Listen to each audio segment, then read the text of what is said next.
Donc, bonjour à toutes et à tous. Je me présente, donc je suis Clara Le Gallet-Moi, je suis chargée de mission de transition écologique pour l'association CREPAC. Et donc aujourd'hui, je suis là pour vous parler du lien entre le gaspillage alimentaire et le climat.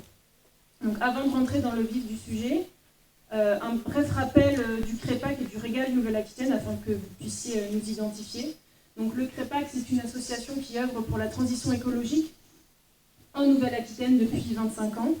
Et en 2013, le CREPAC a créé le réseau Régal Nouvelle-Aquitaine, qui est le réseau pour éviter le gaspillage alimentaire, et donc qui l'anime depuis cette date-là.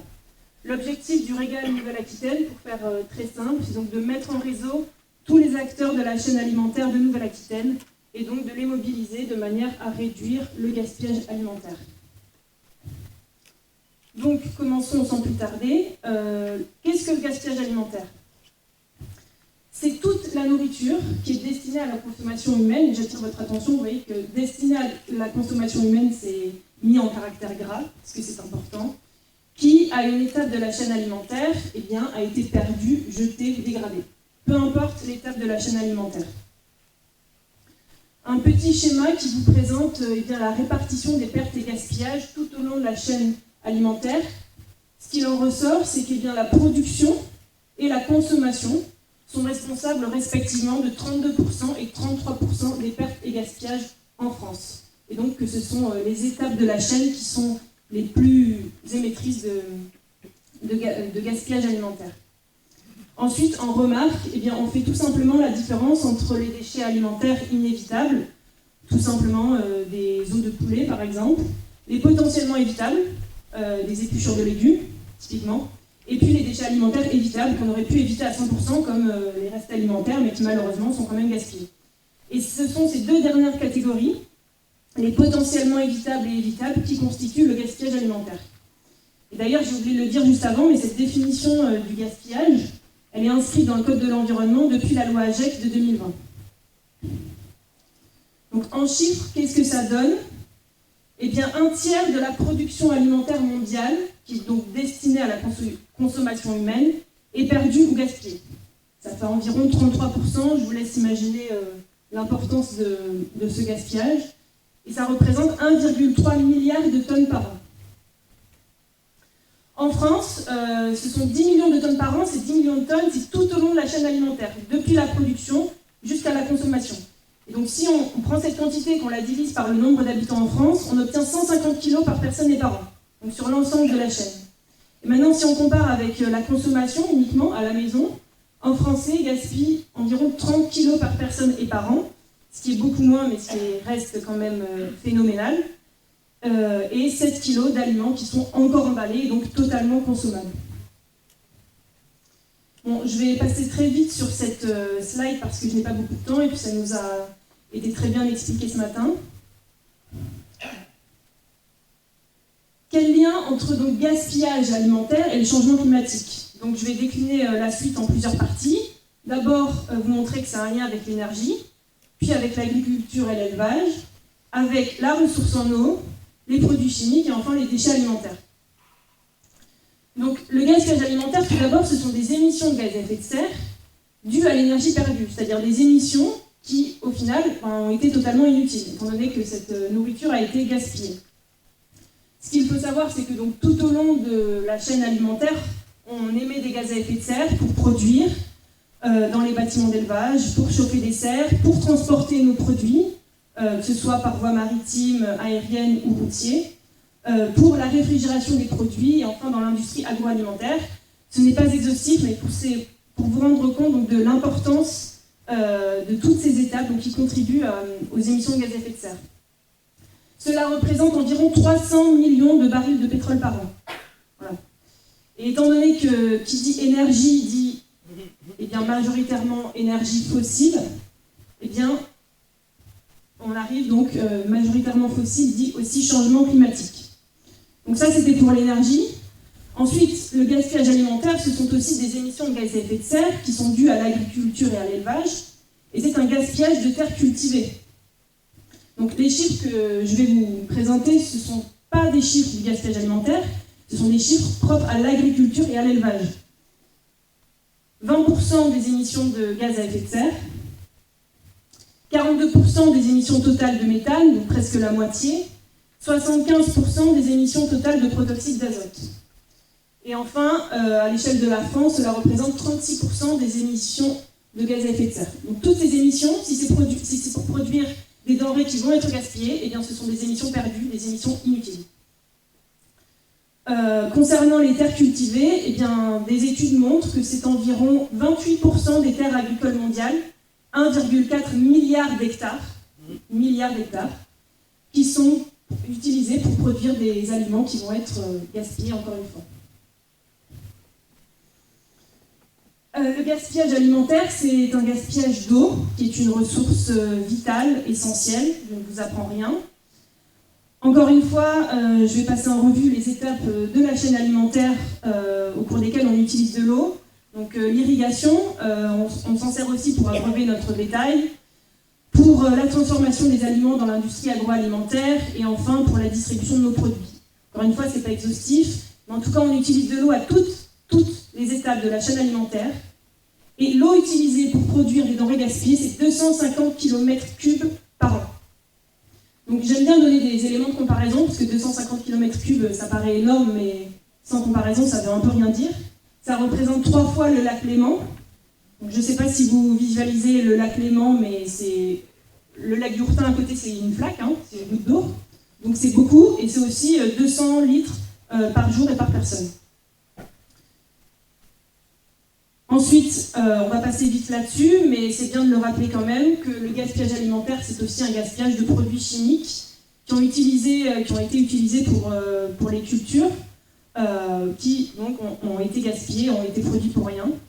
Que ce soit des engrais, des pesticides ou des herbicides, ils sont tous produits à partir de pétrole, et qui dit extraction de pétrole et combustion de pétrole, et bien dit émissions de gaz à effet de serre et réchauffement climatique. Enfin, ce sont aussi des émissions de gaz à effet de serre qui sont dues aux déchets alimentaires dans les décharges. Alors ce qu'il faut savoir, c'est qu'une fois que les déchets sont enfouis, ils vont fermenter, en l'absence d'oxygène, dégager du méthane. Et le méthane, c'est un gaz à effet de serre qui a un potentiel de réchauffement 24 fois plus élevé que le CO2. C'est-à-dire que si vous mettez une molécule de méthane dans l'atmosphère, c'est comme si vous en mettiez 24 de CO2. Voilà. Donc je vous ai mis ensuite des photos de décharge. Visiblement à gauche, c'est une décharge à ciel ouvert, donc dans un pays peut-être un pays sous-développé, ou un pays en développement, pardon. Et à droite, dans un pays plus développé a priori, étant donné que le méthane est récupéré, c'est ce que vous voyez en fait avec ces espèces de tuyaux qui servent à capter le méthane et à le brûler, on appelle ça le torchage, pour le transformer en CO2 et éviter donc que le méthane s'accumule dans l'atmosphère. À l'échelle mondiale, les décharges, ce sont la 3e source de méthane d'origine anthropique, donc d'origine humaine, soit 11% des émissions globales de méthane. On a vu tout à l'heure que l'agriculture et l'élevage, c'est 46%. Eh bien, les décharges, ce sont 11%, ce qui est significatif. En France, c'est environ 10% seulement du méthane. Pourquoi ? Eh bien, parce que, comme je vous l'ai dit, le méthane, dans la plupart des décharges maintenant, est capté afin d'être transformé en CO2, en dioxyde de carbone. Donc, en conclusion préalable, l'empreinte carbone annuelle du gaspillage alimentaire, c'est 3,3 milliards, j'insiste bien milliards, on est en milliards de tonnes d'équivalent CO2. C'est 24 fois plus que les émissions de gaz à effet de serre liées au transport en France. À l'échelle nationale, c'est 15,5 millions de tonnes d'équivalent CO2. Donc là, vous voyez, on n'est plus qu'en millions de tonnes, mais ça reste quand même conséquent. Et si on fait un ratio tout simple avec la quantité de gaz à effet de serre produite en France en 2007, on est à 3% des émissions nationales pour un secteur qui, a priori, le gaspillage alimentaire, ne contribue pas au réchauffement climatique. Si vous avez une chose à retenir, c'est ça, c'est que si on assimile le gaspillage alimentaire à un pays, eh bien ce serait le 3e plus grand émetteur de gaz à effet de serre, après la Chine et les États-Unis. Encore une fois, là vous vous rendez compte de l'ordre de grandeur de ce fléau. Donc, je ne pouvais pas parler de gaspillage alimentaire sans parler un petit peu de réglementation. On sait depuis 2011, depuis le rapport de la FAO, donc, qui est un organe subsidiaire de l'ONU, qu'un tiers de la production est perdu ou gaspillé, soit 1,3 milliard de tonnes par an. Donc c'est le premier rapport qui a attiré l'attention sur le gaspillage alimentaire. Puis ensuite, en 2012, on a une résolution du Parlement européen de réduire de moitié les émissions de gaz à effet de serre d'ici 2025. Et c'est très important car c'est la première fois qu'on évoque un tel objectif, très ambitieux d'ailleurs, de réduction drastique du gaspillage alimentaire. Ensuite, en France, je ne vais pas rentrer dans les détails, mais depuis 2013, on a plusieurs lois qui viennent encadrer et réguler le gaspillage alimentaire. Donc on commence avec le Pacte national de lutte contre le gaspillage alimentaire. Puis ensuite, en 2015, la loi de transition énergétique pour la croissance verte, etc. En 2007, on a un nouveau pacte. Et puis ensuite, en 2020, on a la loi AGEC que je pense que la plupart d'entre vous connaissent.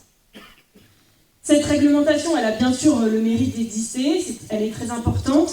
Malheureusement, elle est encore insuffisante.